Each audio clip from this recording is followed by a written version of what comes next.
Bismillahirrahmanirrahim. Assalamualaikum warahmatullahi wabarakatuh.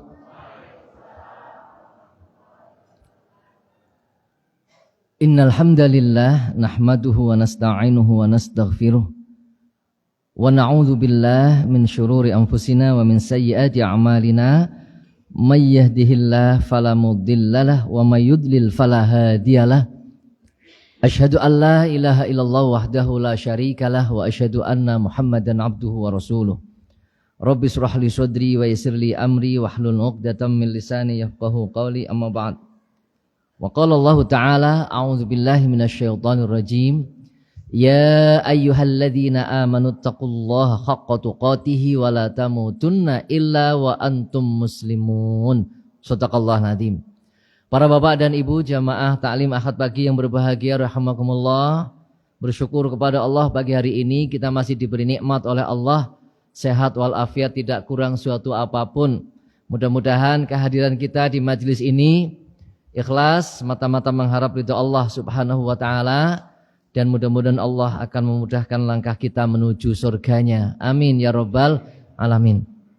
Baik, tadi sudah dibuka dan ini sudah siang. Mohon maaf karena tadi di sana ya ada tanya jawab yang harus dijawab begitu ya. Sehingga ya seperti itu harus mundur gitu. Meskipun waktunya ini sudah jam 6, tapi ya sudahlah. Ya sudah jawab saja dulu gitu loh. Baik, ya kalau sini mundur lagi nanti di Lumbir mundur lagi. Ya. Baik Bapak Ibu yang rahmati Allah Subhanahu wa taala, saya kepengin menyampaikan terkait dengan tuntunan kurban. Nah, ini sudah pernah disampaikan belum di sini? Belum ya? Ya, kalau belum ya berarti pas lah. Ingin menyampaikan tuntunan kurban. Okay. Karena bagaimanapun kurban itu ibadah, ya. Dan ibadah itu ada contohnya, ada tuntunannya, ada syariatnya. Agar ibadah kita itu diterima oleh Allah, agar ibadah kita itu diberkahi, ada manfaat untuk diri kita dan juga orang lain. Maka bagaimana caranya atau pemahamannya terkait dengan kurban itu sendiri? Baik, saya akan langsung saja Bapak Ibu, nggih. Tidak terlalu banyak muqaddimah. Tuntunan korban, apa itu korban? Pengertian dari korban itu sendiri apa? Kalau kita lihat, korban itu berasal dari secara bahasa qaruba yaqrubu qurbanan. Ya, qaruba yaqrubu qurbanan, yang artinya apa? Maknanya itu bisa bermakna hampir, bisa bermakna dekat, atau bermakna mendekati. Jadi kalau ada seorang laki-laki ya, kemudian sedang mendekati perempuan, maka dia sedang berkurban, mengorbankan waktunya untuk mendekati calonnya begitu loh ya. Jadi lagi takorub gitu, lagi takorub kayak takorub ilal mar'ah ya. Lah ini apa Ibu? Jadi kemudian al-qurban ma yutaqarrabu bihi ilallah min dhabihatin wa ghairiha. Disebut dengan kurban itu apa? Ma yutaqarrabu, apa saja yang menjadikan dengan sesuatu itu dekat dengan Allah Subhanahu wa taala. Berupa min dhabihatin wa ghairiha. Di antaranya berupa apa? Binatang sembelihan ataupun yang lainnya. Lah ini. Jadi apa saja yang dalam rangka mendekatkan diri kepada Allah Subhanahu wa taala itu namanya kurban. Ini makna secara umum. Jadi kalau panjenengan rawuh teng mriki hari ini mengorbankan waktu panjenengan, mungkin waktu santai panjenengan, waktu dengan keluarga panjenengan ya, kemudian datang ke sini rawuh di masjid dalam rangka taqarrub ilallah, maka kita sudah berkorban, mengorbankan waktu kita. Lah ini. Jadi banyak hal sungguhnya, itu secara umum. Apa saja. Nah, kemudian ada disebut dengan udhiyah. Udhiyah ya. Udhiyah itu berasal dari dhahiyatun. Berasal dari dhahiyatun. Maka jamaknya udhiyah. Maknanya apa? Artinya adalah binatang sembelihan. Ya, maka dikenal ya dalam istilah Islam ini ada udhiyah, binatang sembelihan. Dikenal juga dengan istilah nahr, ya, nahr. Fasholli li rabbika wanhar. Nah ini, maka sholatlah untuk Allah dan berkorbanlah. Itu maka ada istilah nahr, an-nahr. Ada udhiyah, ada kurban, ya, ada an-nahr. Baik, itu makna secara umum. Kemudian Sayyid Sabiq di dalam kitab Fikih Sunnah, ya, kalau panjenengan pernah membaca, meskipun sudah punya tapi bumbuan pernah maca gitu kan. Apalagi kalau enggak punya gitu kan, enggak punya bukunya. Bagaimana di dalam kitab Fikih Sunnah disebutkan al-udhiyatu hiya, yang namanya binatang sembelihan itu yang dimaksud adalah ismun lima yudbahu minal ibili. Nama bagi binatang yang disembelih berupa ibil, onta, wal bakori, sapi, wal ghanami, kambing, yauman nahri, pada hari nahar, pada hari Idul Adha, pada hari sembelihan, wa ayyamat tasyrik, dan juga hari-hari tasyrik, taqarruban ilallahi ta'ala, dalam rangka untuk mendekatkan diri kepada Allah Subhanahu wa ta'ala. Jadi orang berkorban itu niatnya harus dalam rangka mendekatkan diri kepada Allah. Jadi jangan sampai orang berkorban tapi ora tau mering masjid, ya. Orang berkorban maca Quran masih bebah. Orang berkorban menghadiri masjid taklim masih males, ya. Ini jangan sampai. Karena itu bagian bentuk, ya, persembahan kita bahwa kita ingin mendekatkan diri kepada Allah. Maka buktikan dengan amal-amal yang lain. Oh ya, katanya ingin mendekatkan diri kepada Allah, maka rajinlah sholat berjamaah di masjid. Rajinlah membaca Al-Quran. Rajinlah untuk mengikuti ta'lim, menuntut ilmu, tolabul ilmi. Dalam rangka apa? Ya, meningkatkan ketakwaan kepada Allah Subhanahu wa ta'ala. Nah itu Bapak Ibu. Karena masih banyak, nah ini tugas kita, panitia, tugas orang lain, ya, tugas yang tahu. Untuk memberikan pencerahan kepada sahibul kurban. Maka yang baik bagaimana? Kalau ada kepanitiaan atau kalau orang berkorban melalui panitia, tidak sendiri, maka panitia itu lebih baik bagaimana? Undang mereka, beri pencerahan. Ya. Beri ilmu tentang berkorban. Berkorban itu bagaimana? Seperti apa, hikmahnya apa saja, ya. Nah itu, sehingga mereka tidak hanya sekedar mengeluarkan uang wis beres, yang penting kau bareng wis rampung takon bagiannya nyong ndi. Nah, tidak hanya seperti itu, sing dipikir bagiannya baik, ya. Penting. Sing dipikir aja bagiannya, tapi bagaimana dengan berkorban itu ada manfaat lahir batin bagi kita dunia dan akhirat. Itu Bapak Ibu, ya.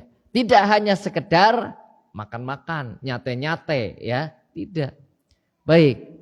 Maka tentu di sini ditegaskan taqarruban ilallah dalam rangka untuk apa? Mendekatkan diri kepada Allah Subhanahu wa ta'ala. Nah, kemudian ya di dalam kitab Al-Fiqhul Islami wa Adillatuh juga sama.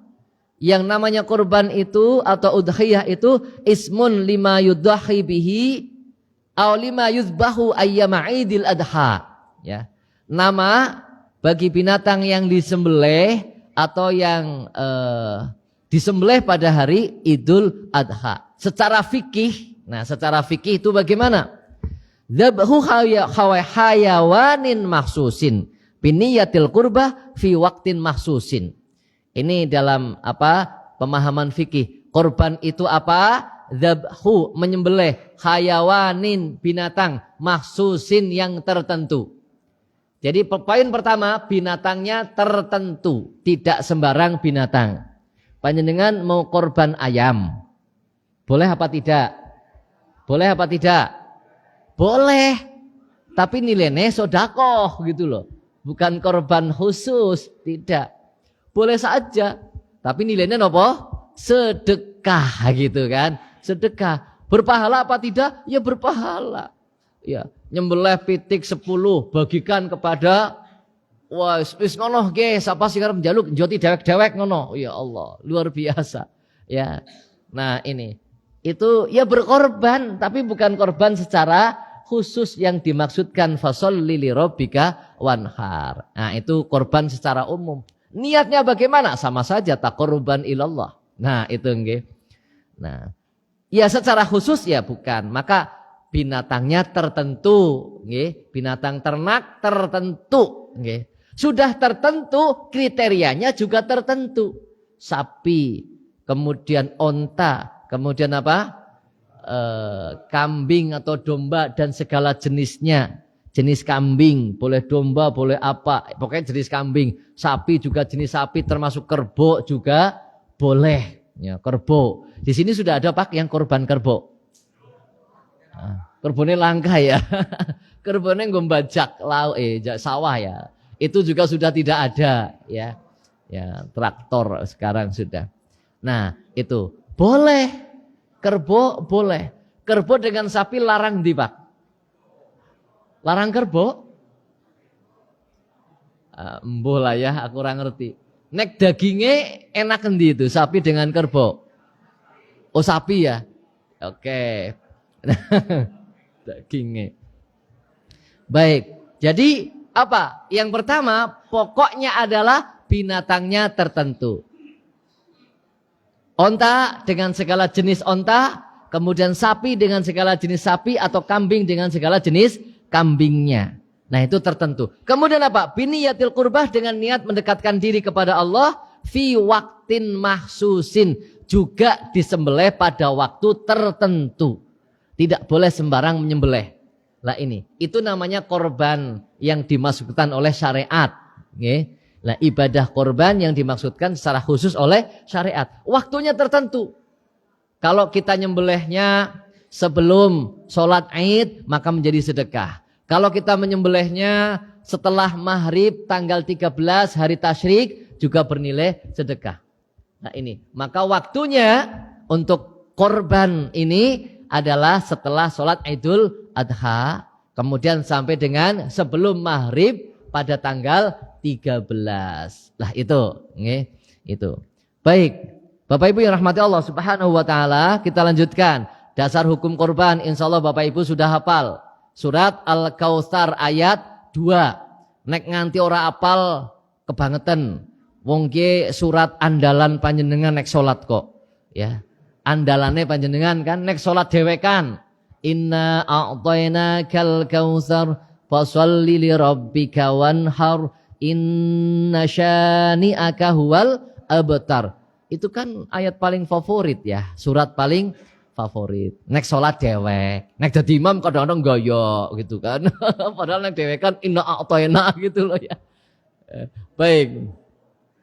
Fasholli li rabbika wanhar, maka dirikanlah salat karena Allah dan berkorbanlah. Juga terdapat di dalam Al-Qur'an surat Al-Hajj ayat 36, itu juga terkait dengan korban. Oke, kita lanjutkan. Kalau di dalam hadis banyak hadis ya. Di antaranya yang diriwayatkan oleh Imam At-Tirmidzi, Abu Dawud dan juga Imam Ahmad ya. Dari Jabir bin Abdullah, syahidtu ma'an Nabi sallallahu alaihi wasallam al-adha bil musalla. Falamma qada khutbatahu nazala an mimbarihi fa'utiya bikabshin fadzabahahu Rasulullah sallallahu alaihi wasallam biyadihi wa qala bismillah wallahu akbar hadza anni wa amman lam yudahhi min ummati. Lah ini di antara dalil bahwa Rasulullah sallallahu alaihi wasallam itu mempraktekkan berkorban dan senantiasa berkorban. Lah ini itu menjadi sunnah. Di dalam hadis ini disebutkan ya, Jabir ya, dari Jabir bin Abdullah ia berkata, aku pernah mengikuti sholat Idul Adha bersama Nabi sallallahu alaihi wasallam di lapangan. Maka ketika selesai berkhutbah, beliau turun dari mimbar. Setelah itu didatangkan kepada beliau seekor kambing. Ya. Lalu Rasulullah sallallahu alaihi wasallam menyembelih kambing tersebut dengan tangannya sendiri. Maka hadza anni wa amman lam yudahhi min ummati. Ini dariku dan dari umatku yang belum berkorban. Lah ini di antara doa ketika kita akan menyembelih binatang kurban, bismillah wallahu akbar. Nah, itu nggih. Dan ada doa yang lain, nanti kita lanjutkan. Ini di dalam hadis itu. Minimal ya itulah. Minimal apa? Bismillah wallahu akbar. Ya.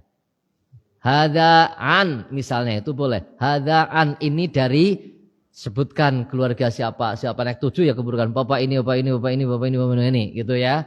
Nah, kemudian apa? Baru sembelih. Nah, baik, itu di antara hadis. Kemudian hukum berkorban. Hukum berkorban apa, Pak? Hukum berkorban ulama berbeda pendapat. Ada yang mengatakan wajib, ada yang mengatakan sunnah muakkadah. Yang mengatakan wajib diantaranya adalah Abu Hanifah, kemudian Al-Auza'i, kemudian Imam Malik.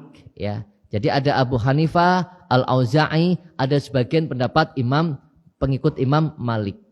Itu apa? Hukumnya wajib.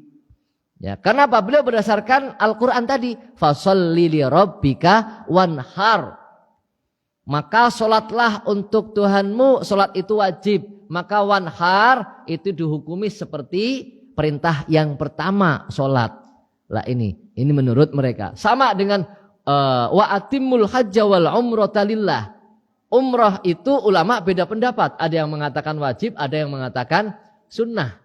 Ini umrah. Karena apa? Umrah digandengkan dengan haji. Sedangkan haji hukumnya wajib. Wa atimmul hajja wal umrata lillah. Kalau haji wajib, maka umrah juga wajib. Ini menurut sebagian pendapat. Maka ini ikhtilaf. Ya, ini nggih. Jadi Abu Hanifah, Al-Auza'i, Imam Malik, sebagian Imam Malik mengatakan wajib. Ya. Kemudian pendapat yang lain, Imam Asy-Syafi'i, sebagian Imam Malik dan juga Imam Ahmad mengatakan sunnah muakkadah. Sunnah muakkadah. Dan ini yang sebagian besar dipakai oleh kita. Muhammadiyah juga berpendapat sunnah muakkadah. NU juga berpendapat sunnah muakkadah. Lah ini apa Ibu? Jadi korban itu hukumnya yang disepakati oleh sebagian besar ulama apa? Sunnah muakkadah. Sunnah yang dikuatkan. Lah ini apa Ibu? Sehingga kalau panjenengan punya harta cukup untuk membeli binatang ternak, ya jangan tinggalkan ibadah kurban. Aja eman. Aja eman. Untuk mendekatkan diri kepada Allah. Kurpira sih gitu kan ya. Pira jajal 4 juta. Orang nyampe 4 juta orang nyampe. Setahun ping pira. Setahun sepisan. Panjenengan gajian ping pira setahun. Sing gajian maksudnya. Nah, malah ping 14 mbok. Bonusnya luar biasa. Anak gaji 13. Ada THR barang, terus ada apa lagi itu? Kan luar biasa. Tapi kenapa banyak PNS saja yang gajinya sudah jelas? Ya Allah, kon korban be angel. Nggih, nek PNS setiap tahun pada korban kabeh pira njajal. Akeh pisan mbok. Nggih, akeh banget. Tapi ya Allah, sing gaji wis genah, gaji ora kurping rolas, malah ping 14. Ya Allah, kon korban setahun sepisan. Ya jere eman-eman baik ya Allah. Ini kan, nah itu nggih. Baik, Bapak Ibu yang rahmati Allah Subhanahu wa taala, nggih. Hikmah berkorban sekarang, nggih, hikmah berkorban. Ulama bermacam-macam menjelaskan tentang apa? Hikmah berkorban. Di antaranya, yang pertama adalah sebagai ungkapan rasa syukur kepada Allah Subhanahu wa taala atas nikmat yang begitu banyak diberikan kepada kita. Maka kita harus rela berkorban untuk Allah Subhanahu wa taala, mempersembahkan sesuatu untuk Allah. Dan itu saja diperintahkan. Yang sesungguhnya kita nggak nunggu perintah, tapi ide kita sendiri sungguhnya harus berterima kasih kepada Allah. Harus memberikan yang terbaik kepada Allah Subhanahu wa taala. Jangan nunggu diperintah janjane gitu loh. Ya, berterima kasih itu aja nunggu diperintah janjane. Bersyukur itu jangan nunggu diperintah. Ya, jangan. Wong Allah saja luar biasa. Tidak diminta saja ngasih kok. Nggih mboten? Tidak diminta itu ngasih. Allah sudah memberikan jatah kepada kita. Nah itu. Lah kok kita arep bersyukur ben dadak diwacakna ayate ya Allah. Janjane dadi menungsa iki kebangetan banget janjane lho ya. Ya. Arep bersyukur, arep berterima kasih mendadak diwacakna ayate. Wis diwacakna ayate be urung karuan. Gelem. Urung karuan gelem bersyukur. Nah, ini Bapak Ibu, nggih. Di dalam Al-Qur'an di antara ayatnya, nah ini akan saya bacakan ayatnya gitu loh ya. Ya, kita lihat Bapak Ibu, yang pertama, banyak ayatnya di antaranya surat Al-Baqarah ayat 152. Ya. Fadhkuruni adzkurkum washkuruli wala takfurun. Nah, ini nggih. Jadi yang pertama Allah ingatkan, fadhkuruni, mbok pada eling maring nyong. Karena menungsa ternyata banyak yang lupa dengan Allah ketika menungsa sibuk dengan urusan dunia. Lah ini. Wa mal hayatud dunya illa mata'ul ghurur. Kehidupan dunia itu adalah perhiasan atau kenikmatan yang melalaikan kita. Diingatkan oleh Allah, fadhkuruni adzkurkum, ingatlah kepadaku, aku akan ingat kepadamu. Lah ini, okay. Jadi bukti cinta seseorang kan sering ingat, sering menyebutkan, okay, kan? Sering ingat kemutan, baik ya. Nek bahasa bocah nomen apa? Keyungyun apa ya? Ya, aku mau makan, ingat kamu. Aku mau tidur, ingat kamu. Nah, kan luar biasa itu loh, bocah nom. Wis arep ngapa bae kemutan kamu. Kita begitu enggak dengan Allah. Nggih. Kita begitu enggak dengan Allah. Mau bekerja ingat Allah, mau makan ingat Allah, mau apa saja ingat Allah. Nah, itulah cinta sesungguhnya, sering menyebutkan, nggih. Apal Asmaul Husna. Nggih. Jadi cinta, panjenengan cinta kepada seseorang mesti apal banget. Bahkan walah jan ukuran sepatune apal, ya. Lipen setipe mereknya apa apal. Ya Allah. Karena cinta gue, nggih. Kan luar biasa gitu loh. Jenengane parabane apa apal gitu, ya. Tapi kadang-kadang kita kepada Allah ora. Asmaul Husna sing apal sapa ngacung. Ayo, sing apal sapa ngacung Asmaul Husna. Biasanya guru TPQ hafal ya, guru TPQ. Ada yang hafal betul? Ada? Bisa menyebutkan sekarang betul tak kasih 100.000? Ayo, hafal mas? Oh ora sida. Yuk siapa? Betul dan benar 100.000 sini. Ada yang berani? Saya hitung sampai 3, ya.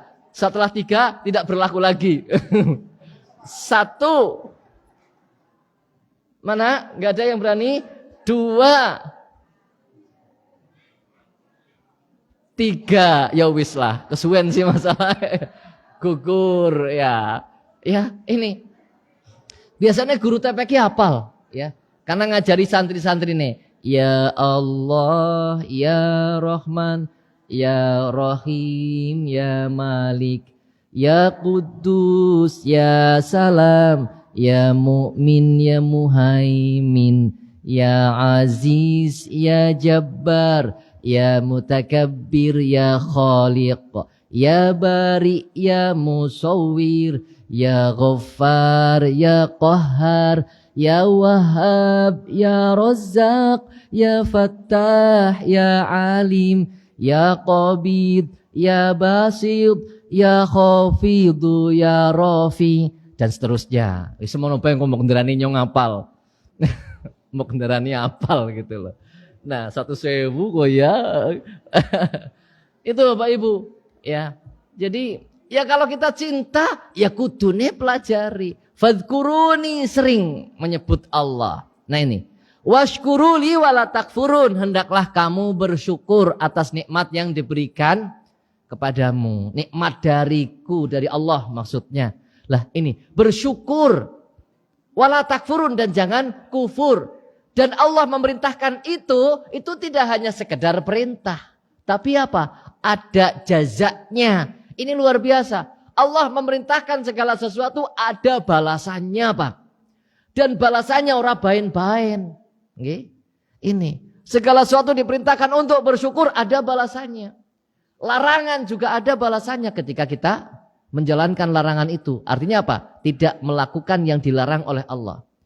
Kan jelas di dalam Al-Quran surat Ibrahim ayat 7. Wa idz ta'adzana rabbukum la in syakartum la azidannakum wa la in kafartum inna adzabi lasyadid. Ini balasannya. Jika bersyukur akan ditambah terus nikmatnya.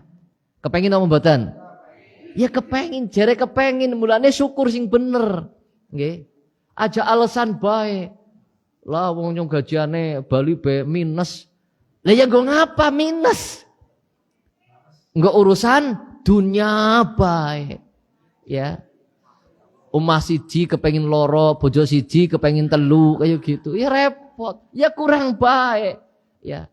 Motor wis apik-apik kepengin sing luwih apik. Kan jenengan nek nyong tau ora? Ora beda. Ya Allah. Itu Bapak Ibu nggih. Ini luar biasa.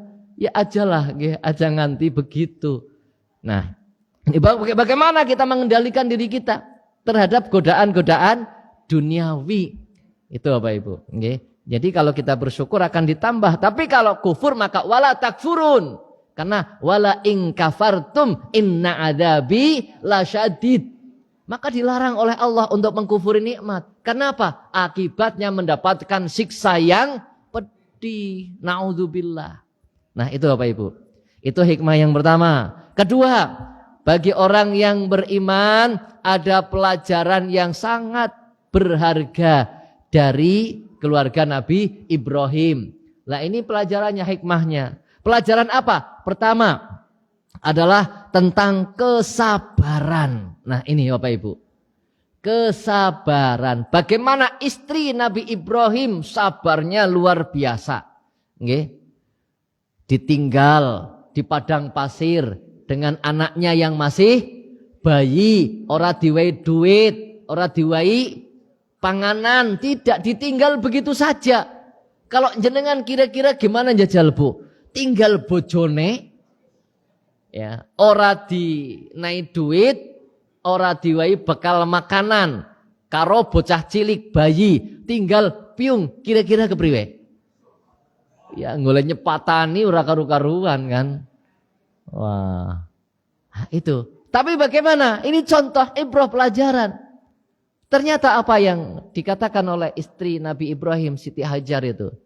Ya, kenapa engkau meninggalkanku? Menang baik. Kenapa engkau meninggalkanku? Menang baik. Terus. Kemudian Siti Hajar bertanya, apakah engkau meninggalkanku karena perintah Allah Subhanahu wa taala? Nah, baru Nabi Ibrahim mandek kemudian menjawab iya. Kalau itu memang karena perintah Allah Subhanahu wa taala, silahkan tinggalkan saya. Karena Allah tidak mungkin menyengsarakan hambanya yang bertawakal kepadanya. Nah, itu. Allah tidak mungkin mendolimi hambanya. Allah tidak mungkin menyengsarakan hambanya karena menjalankan perintahnya. Enggak mungkin, Pak. Menjalankan perintah Allah dengan ikhlas kok malah sengsara. Ya, malah disengsarakan oleh Allah. Itu tidak mungkin, janjiannya begitu. Yang penting kita koreksi. Kita betul-betul ikhlas dalam menjalankan perintah atau tidak. Nah, itu di situ. Nyong wis salat, nyong wis kaya deneng kesengsara baik. Nah, gitu ya. Jere janjine nek nglakoni perintah ora bakal sengsara. Nah, tinggal ikhlas apa tidak di situ.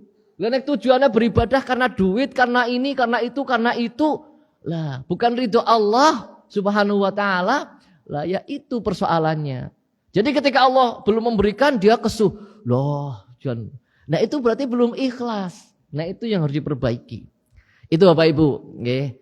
Jadi pelajaran kesabaran. Nah, sabar ya, tetap ingat kepada Allah, tetap kembali kepada Allah Subhanahu wa taala. Inna lillahi wa inna ilaihi raji'un. Kembali kepada Allah segala urusan. Nggih, itu Bapak Ibu, nggih. Itu yang pertama. Kedua, pelajaran tentang mengutamakan ketaatan kepada Allah dan mengutamakan kecintaan kepada Allah Subhanahu wa taala dibanding dari yang lainnya. Nah, itu Pak. Jadi pelajaran bagaimana kita taat kepada Allah mengalahkan ketaatan kita kepada selain Allah. Cinta kepada Allah mengalahkan cinta kita kepada selain Allah. Bahkan kepada diri sendiri, bahkan kepada keluarga. Dikalahkan karena cinta kita kepada Allah Subhanahu wa ta'ala. Nah ini, bagaimana seorang ayah cinta kepada anak kan luar biasa. Apalagi kisah Nabi Ibrahim itu apa? Sudah lama nggak punya anak. Ya. Kemudian diberi anak setelah gede, itu juga sudah lama nggak ketemu. Setelah gede ketemu, diperintahkan supaya disembelih. Padahal wah suwe banget orang ketemu bareng wis gede kan lagi kangen-kangennya gitu ya. Lagi ras luar biasa. Malah diperintahkan supaya disembelih. Nek panjenengan sing diperintah nakon kaya gue kira-kira kepriye, Pak? Sing perintah kurang ajar gitu kayaknya kayak gitu ya. Perintah ora patut gitu loh. Ya, nek kalau panjenengan ngimpit ya jadi lakoni, Pak. Ya, maring anake, aku ngimpi kayak Nabi Ibrahim, kok nyembelih kowe. Bagaimana pendapatmu? Wos. Ya, anaknya langsung pada ngasah bendo. Ya yuk, Pak. Siapa desit sing mati gitu. Ya Allah. Ya kalau kita mimpi kita itu jauh dari wahyu, itu bukan wahyu gitu loh. Ya kalau Nabi wahyu dari Allah Subhanahu wa ta'ala. Dan kalau kita ya mungkin panjenengan aja naik ngimpi gue aja terus nah kan ada ya banyak orang yang seperti itu. Jadi karena ngimpi yakin itu wangsit gitu kan. Kemudian dilakoni dan pernah terjadi membunuh anaknya itu karena mimpi gitu loh. Karena dia menginginkan apa, kemudian tirakat, kemudian tidur, ngimpi, ya, kemudian dilaksanakan dan itu terjadi, Pak. Ya Allah, naudzubillah. Nah, ini sudah kesyirikan yang luar biasa. Nah, itu ya. Jadi apa? Pelajaran ketaatan kepada Allah melebihi dari selainnya, pelajaran tentang kecintaan kepada Allah melebihi dari selainnya. Nah, ini Bapak Ibu. Itu luar biasa. Kemudian yang berikutnya adalah sebagai realisasi ketakwaan, sebagai bukti ketakwaan kita kepada Allah Subhanahu wa ta'ala, bukti ketakwaan sehingga mengeluarkan harta orang maneman. Karena apa? Ridho Allah yang kita harapkan, apalagi itu perintah, apalagi itu perintah. Nah ini Bapak Ibu, jadi simbol atau bukti dari ketakwaan kita kepada Allah Subhanahu wa ta'ala. Kemudian yang keempat, yang terakhir, membangun kesadaran tentang kepedulian terhadap sesama. Jadi membangun kesadaran. Sehingga diharapkan orang-orang yang berkorban, kesadaran kepedulian kepada orang lain itu meningkat. Aja wis korban sepisan uwis, bareng gue medite pol-polan. Ya.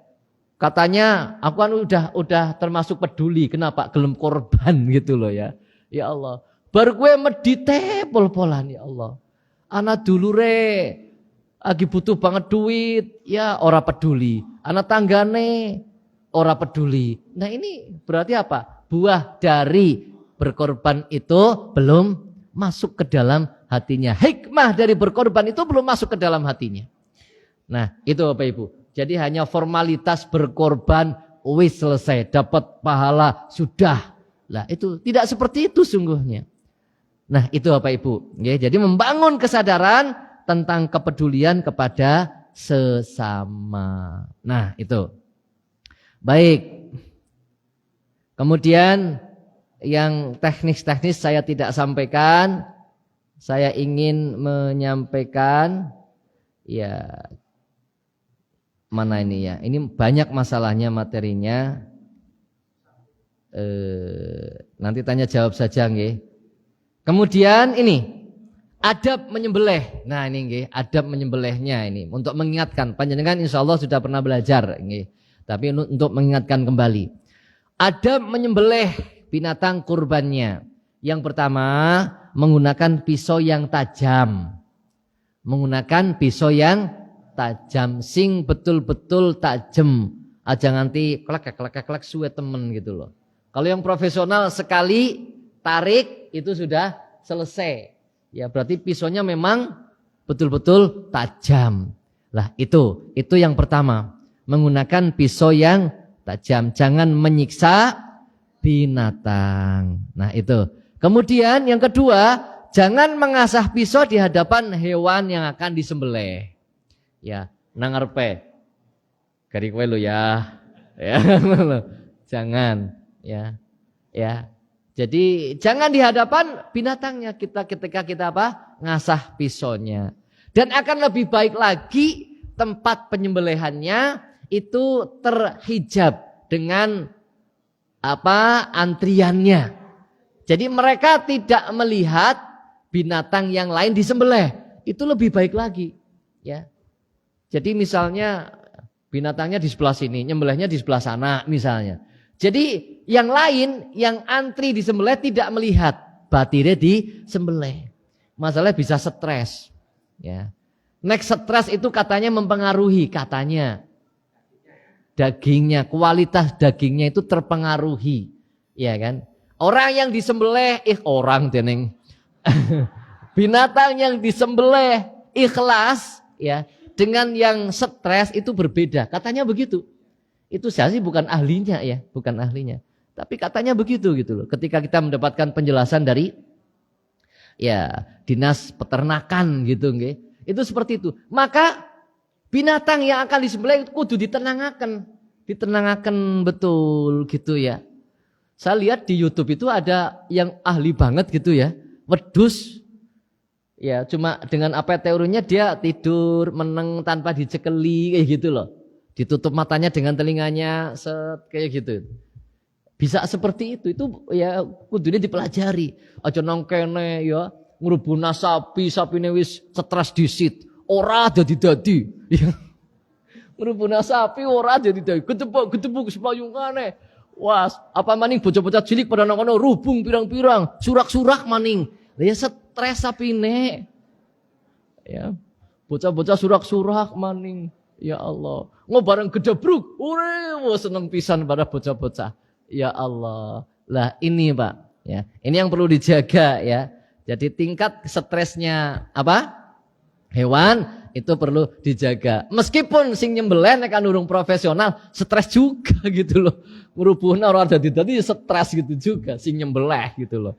Nah, itu nggih. Jadi jangan mengasah pisau di hadapan hewan yang akan disembelih. Dan akan lebih baik lagi apa? Binatang yang belum disembelih tidak melihat binatang lain disembelih. Nah, kemudian yang berikutnya apa? Menghadapkan hewan sembelihan ke arah kiblat.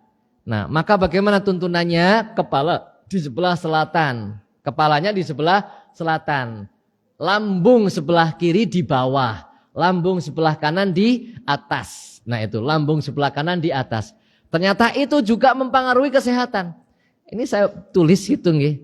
Jadi menurut ya medis ya dokter hewan. Nah, menurut dokter hewan itu ternyata ini perkataan dokter hewan ya, analisa dokter hewan. Organ itu kebanyakan berada di posisi sebelah kiri. Sehingga lebih nyaman dibaringkan sebelah kiri. Sehingga kalau dibaringkan ke sebelah kanan, karena organ banyak di sebelah kanan, karena organ itu kebanyakan berada di sebelah kiri. Gimana ini?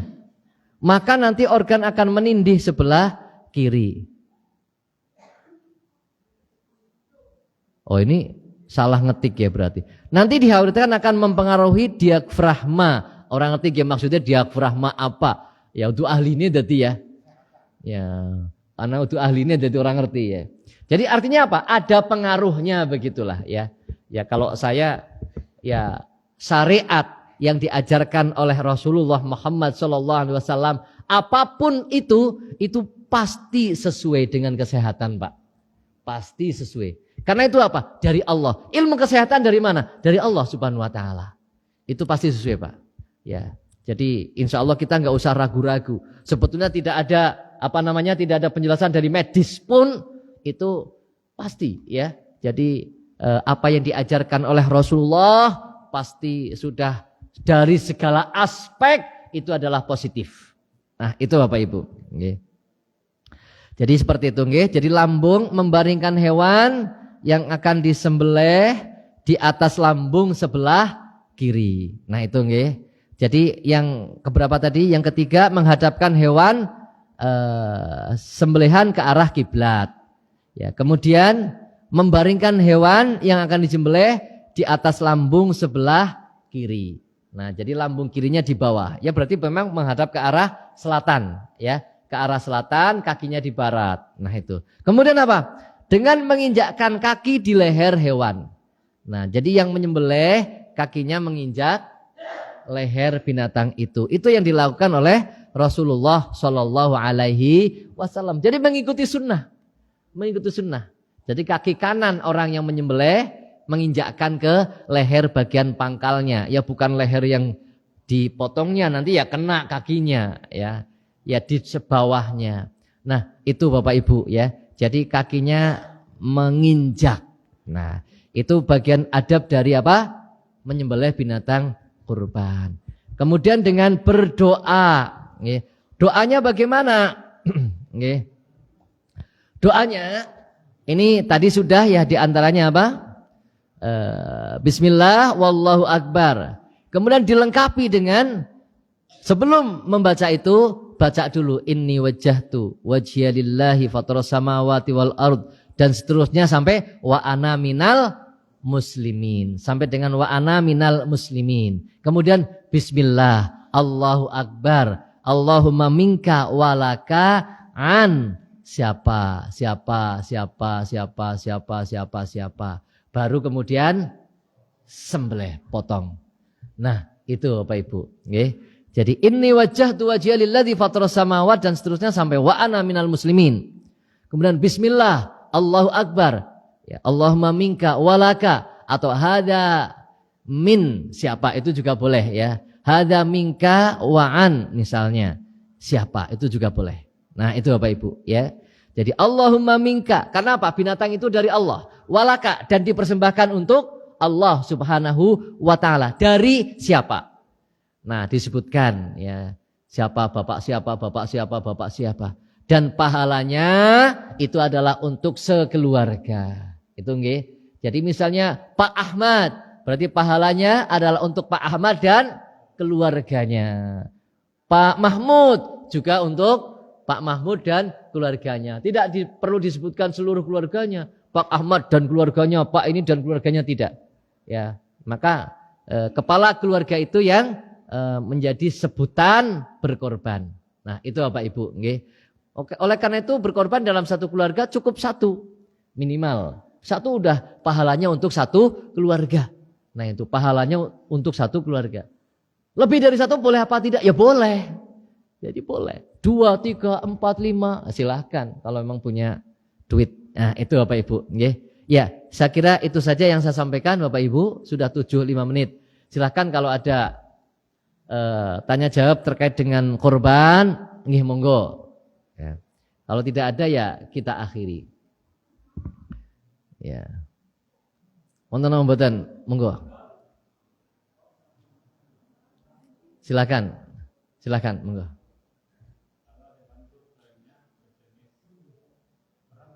Oh, baik. Sekarang binatang kurbannya. Ya, ini saya belum tadi ya. Binatang kurbannya. Binatang kurbannya itu ada ciri-cirinya yang memang boleh. Dan yang tidak boleh itu ada 4 ya. Yang pertama adalah yang tidak layak untuk dijadikan kurban, hewan yang buta sebelah. Ya, buta sebelah itu tidak boleh, apalagi buta dua-duanya. Pincang sebelah itu juga tidak boleh, apalagi pincang dua-duanya. Kemudian hewan yang jelas-jelas lagi sakit, betul-betul jelas sakitnya. Ya, oke jelas meriang menurut dokter hewan, oke lagi meriang, maka tidak boleh. Kemudian yang keempat apa? Kurus, kering dan kotor. Lah ini. Oleh karena itu memang kita mempersembahkan kepada Allah itu yang terbaik. Ya. Domba yang gemuk, sapi yang gemuk, yang baik. Jadi yang baik, yang tidak kotor, yang gemuk, yang bersih. Makanya ada adat di daerah mana itu ya. Binatang kurban itu dimandikan dulu, dibersihkan dulu, ya, dibersihkan dulu, didusi, disisiri rambutnya gitu loh. Ya, ya ini mungkin karena ada larangan ya. Jadi kotor, ya binatang yang kotor, ya kurus, kering dan kotor, dilihat nggak enak, itu memang ya jangan. Maka dipraktekkan dengan seperti itu. Salah apa tidak? Saya kira tidak salah. Ya karena untuk apa? Ya biar indah gitu nggih.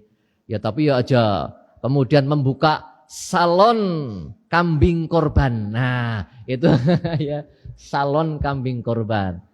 Lumayan itu kayaknya. Jadi kambing korban di rumah disit gitu ya. Nah, ya sebentar. Itu ya. Jadi itu. Nah, kemudian yang layak untuk dikorbankan itu apa? Hewan yang bertanduk lengkap. Hewan yang gemuk, yang dagingnya banyak. Hewan yang warna putihnya lebih banyak dari warna hitamnya.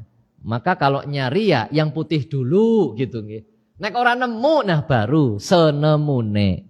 Nek ana pilihan oke putih, gemuk, ge ireng gemuk juga, maka yang dipilih yang putih. Itu. Yang dipilih yang putih ya. Itu lebih sunnah seperti itu. Warna putihnya lebih banyak daripada warna hitamnya. Nah, itu Bapak Ibu, nggih. Oke, itu jenis binatang kurbannya. Kemudian siapa yang boleh menerima binatang apa namanya? Bisa mendapatkan bagian itu, nggih. Yang mendapatkan bagian itu siapa? Penerima daging kurban ya sahibul kurban. Kalau korban itu korban sunnah, bukan karena nadar, ya bukan karena wasiat. Kalau nadar wasiat ulama lebih cenderung kepada yang menyembelih tidak boleh makan, ya. Tapi dibagikan semuanya. Tapi kalau korban yang dalam hal ini bukan karena nadar, bukan karena wasiat, itu disunnahkan untuk makan. Nah ini nggih, disunnahkan untuk makan dan itu sepakat para ulama. Jadi keberkahannya itu di situ. Bahkan Imam Syafi'i mengatakan lebih baik sahibul kurban makan, pokoknya yang penting makan, orang ketang sedidik. Dan lebih baik sisanya dibagikan kepada fuqara masakin. Jadi sahibul kurban aja di bagian nyung dene ora di wai, tidak perlu seperti itu. Ya pokoknya udahlah, dapat bagian seberapapun sahibul kurban itu diterima. Nah, itu memang sesungguhnya yang bagi-bagi itu bukan panitia, Pak. Janjane. Yang bagi-bagi itu sahibul kurban, itu haknya sahibul kurban. Maka panitia harus sampaikan ke sahibul kurban. Wah, bahaya sahibul kurban. Ki golek bagi arep kepriwe, jenengan arep njot pira. Itu kembalikan ke sahibul kurban, bukan panitia yang ngatur. Itu, Pak. Itu yang benar sungguhnya begitu. Atau sebaliknya, sahibul kurban untuk memudahkan menyerahkan kepada panitia. Ya wis ngono lah. Ya, kepriwe carane. Ya gitu nggih. Tapi 7 ini harus sepakat dalam satu sapi misalnya. 7 ini harus sepakat. Satu saja enggak sepakat, ora nyong kepenginnya begini. Itu harus diakomodir, Pak. Karena itu hak. Nah, ini panitia itu hanya orang-orang yang mewakili sahibul kurban, membantu saja. Jadi tidak menentukan sungguhnya. Maka yang baik apa? Panitia itu apa? Mengundang sahibul kurban. Undang, berikan pencerahan, berikan tentang ilmu-ilmu berkorban, hikmah berkorban dan sebagainya. Nah, berikan masalah pembagian, masalah menghadiri dan sebagainya. Itu harus dikasih tahu mereka. Wahai para sahibul kurban, ini sapi panjenengan yang ini itu harus dijelaskan. Aja misalnya di sini ada 4 kelompok, pokoknya beli sapi 4, regane pira embuh orang ngerti misalnya. Kemudian sapine nyong endi lah ya embuh orang ngerti. Sapine si A mana, si B mana, kelompok A mana, kelompok 2 mana, kelompok 3 mana. Itu tidak seperti itu. Tapi harus ditentukan. Oh, ini sapi untuk kelompok A harganya sekian, sapi kelompok B harganya sekian, sapi kelompok C harganya sekian. Disampaikan kepada sahibul kurban. Ada lebihnya, sahibul kurban mengatakan, udah silahkan untuk infak saja. Nah, itu sudah halal semuanya. Nggih, halal semuanya. Nah, ini Bapak Ibu, nggih. Jadi jangan sampai ya kemudian nyun sewu ada di daerah tertentu, Pak, nyun sewu nggih, ada mafia panitia kurban. Lah ini jangan sampai di kita terjadi seperti itu. Ini terjadi betul, Pak. Mafia panitia kurban. Urunannya segitu, ngoleh-ngoleh sapi di bawahnya ana sisa ora diomongna. Nah, kemudian dibagi-bagi untuk panitia. Lah, itu yang tidak benar, nggih. Jadi panitia itu adalah wakil sahibul kurban. Oh, ini sapi panjenengan bertujuh, ini saya belikan ini atas nama panjenengan. Maka ketika membeli pun sesungguhnya, oh saya mewakili sahibul kurban ketika mencarikan. Ini untuk kelompok A, saya belikan, bismillah. Pak, saya beli sapi panjenengan untuk kelompok A ini, saya mewakili mereka. Saya bayar sekian, set, tulis di situ, ini sapinya kelompok A. Ya, siapa saja di situ. Nah itu Pak. Nanti sampaikan, Pak ini sapi panjenengan akan disembelih jam sekian. Panjenengan diharapkan hadir menyaksikan. Nek bisa di antara panjenengan nyembelih. Nek ora ada tukangnya nang kene. Nah gitu Pak. Itu sunnahnya begitu. Jadi kesunahan-kesunahan itu harus disampaikan. Menghadiri, menyaksikan penyembelihan. Nek bisa nyembelih dewek. Nggih. Nah kemudian membaginya. Nah itu silahkan Pak mau bagaimana caranya. Misalnya lawis lah. 7 orang sepakat. Wis ngono sekarpe panitia lah. Nah itu boleh. Oke. Jadi yang pertama sahibul kurban, orang yang secara fakir miskin, orang yang minta-minta ataupun orang yang tidak minta-minta, itu boleh. Orang kaya, orang yang tidak minta-minta, orang kaya boleh apa tidak? Boleh. Boleh Pak. Ya. Jadi orang kaya pun boleh diberi, orang miskin boleh diberi. Tapi utamanya, afdolnya adalah kepada mereka yang fuqara masakin. Itu yang lebih utama. Apakah pemberiannya harus sama? Tidak harus sama juga Pak. Tidak harus sama. Ada satu keluarga, dia jumlah keluarganya cuma suami dan istri. Nah keluarga yang lain ternyata anaknya 5. Diwe ini pada. Lah ya melas sing anaknya 5 kan begitu. Maka pembagian itu tidak harus sama. Satu orang dengan yang lainnya tidak harus sama. Tidak harus sebagian-sebagian, sekeluarga siji, sekeluarga siji. Tidak harus seperti itu. Nah itu Bapak Ibu, okay? Jadi tidak harus. Prinsip keadilan itu tidak harus sama. Nah itu seperti itu Pak. Okay. Baik, kemudian sahibul kurban bebas mau menerima seberapa sesungguhnya bebas. Nah kemudian ada di dalam fikih sunnah sepertiga, ya maksimal sepertiga. Meskipun tidak ada ketentuan, ulama yang lain sebetulnya boleh. Tapi yang utama, meskipun ada yang mengatakan disembelih dipangan dewek kabeh ora dibagi kena, itu sah Pak. Seperti itu. Tapi kebangetan ya. Maka ulama Syafi'iyah, Imam Syafi'i mengatakan sebaliknya ya.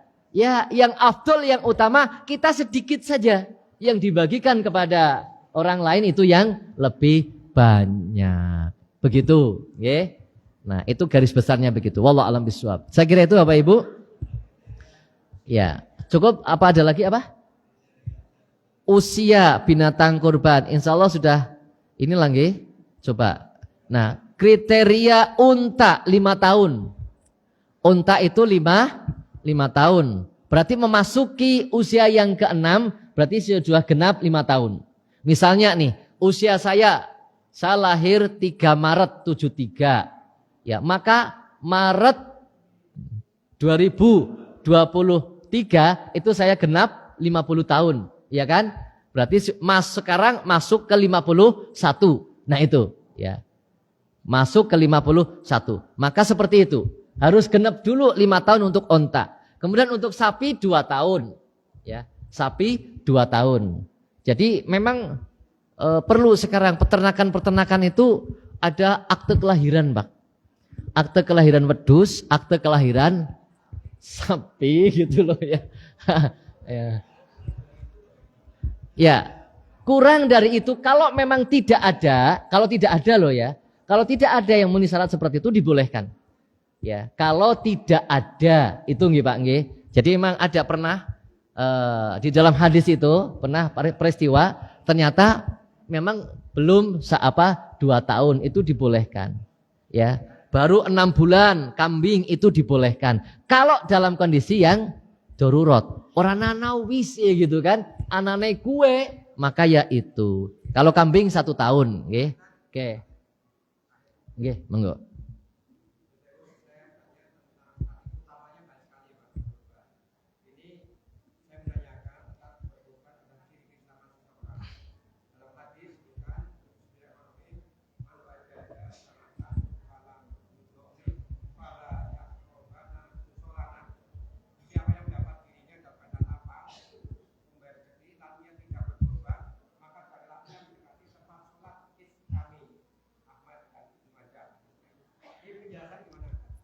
Iya, itu yang dipakai oleh pendapat yang mewajibkan tadi ya. Jadi yang mewajibkan hukum berkorban, yang mewajibkan coba siapa nih tadi? Imam Malik, Abu Hanifah dan Al-Auza'i. Ini hadis dari Abu Hurairah ya, yang diriwayatkan oleh Imam Ahmad, Ibnu Majah. Hadis ini sebetulnya tidak sahih. Ya, dipersoalkan kesahihannya oleh para ulama ya. Paling itu pada tingkatan hasan ya.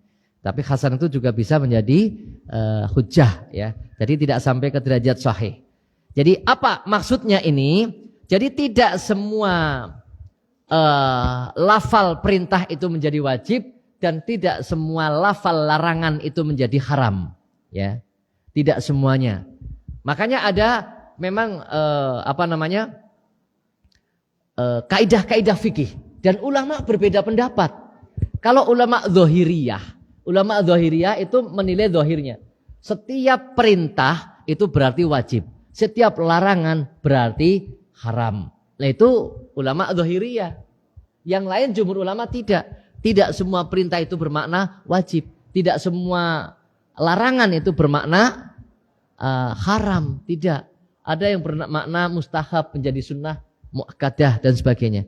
Maka man wajada sa'atan falam yudahi fala yaqrabanna musallana. Barang siapa yang sudah mendapatkan kelapangan, rizki, kemudian dia tidak mau berkorban, maka janganlah dekati tempat sholat kami. Ini maknanya apa? Ini peringatan yang keras. Sebagaimana Rasulullah SAW ketika ingin membakar rumah seseorang terkait dengan sholat berjamaah. Itu kan peringatan yang keras itu. Akan saya bakar rumahnya bagi orang yang tidak berangkat ke masjid sholat berjamaah tanpa uzur. Nah, maka ulama tetap berbeda. Ada yang mengatakan sholat berjamaah di masjid itu wajib. Ada yang mengatakan sunnah muakkadah. Karena apa? Ya karena itu perbedaan pendapat mengambil hukum. Ya, itu tadi Pak. Oke. Jadi seperti itu. Ya, oke. Jadi ini hanya menyangatkan bagi yang berpendapat sunnah muakkadah. Lah, ini adalah menguatkan. Karena apa? Ada dalil yang lain kayak gitu. Ada dalil yang lain apa dalilnya? Yang menunjukkan bahwa itu bukan wajib. Ada lafal idza dakhalatil asyru wa arada ahadukum ayyudhiya fala yamas min sya'rihi wa basyarihi syai'an. Jika sudah masuk tanggal 1 Dzulhijjah dan kamu ingin untuk berkorban, berarti kalau tidak ingin juga tidak berdosa dalam hadis ini. Jadi bagi yang ingin berkorban, maka jangan potong kukunya, jangan cukur rambutnya. Nah itu ya. Jadi panjenengan kalau mau berkorban lebih baik tanggal 1 Dzulhijjah sampai dengan disembelihnya binatang kurban, jangan dipotong kukunya, jangan dipotong rambutnya. Kalau mau potong kuku dan cukur rambut itu sebelum tanggal 1 Dzulhijjah. Lah, itu Bapak Ibu. Meskipun ulama ikhtilaf apakah kuku dan rambut kambingnya atau sahibul kurbannya, tapi lebih aman adalah sahibul kurbannya tidak memotong kuku, juga tidak memotong rambutnya. Itu begitu, nggih. Lah, ini seperti itu. Sehingga hadis itu dengan hadis ini, nah itu digabungkan oleh ulama Syafi'i, Malik menjadi apa? Sunnah muakkadah. Karena dalam lafal hadis ini aroda wong sing kepengin korban. Berarti nek sing ora kepengin korban ya ora apa-apa. Itu begitu. Nggih. Iya, tidak berdosa. Nah, itu begitu, nggih. Wallahu a'lam bishawab. Cukup nggih. Demikian Bapak Ibu untuk kajian kita, ternyata sampai siang banget ini. Pada karunang kana gitu loh ya. Mudah-mudahan bermanfaat. Dan mudah-mudahan yang berkorban betul-betul niat karena Allah Subhanahu wa taala, semata-mata mengharap ridho Allah Subhanahu wa taala. Orang-orang yang membantunya juga karena Allah Subhanahu wa taala, bukan karena yang lain-lainnya, berharap yang lain-lainnya, tapi betul-betul membantu ibadah karena Allah Subhanahu wa taala. Dan mudah-mudahan semuanya diberkahi oleh Allah Subhanahu wa taala. Amin ya rabbal alamin. Terima kasih. Wallahu a'lam bishawab. Billahi taufiq wal hidayah. Nasrun minallahi wa fathun qarib. Subhanakallahumma bihamdik asyhadu an la ilaha illa anta astaghfiruka wa atubu ilaik. Assalamualaikum warahmatullahi wabarakatuh.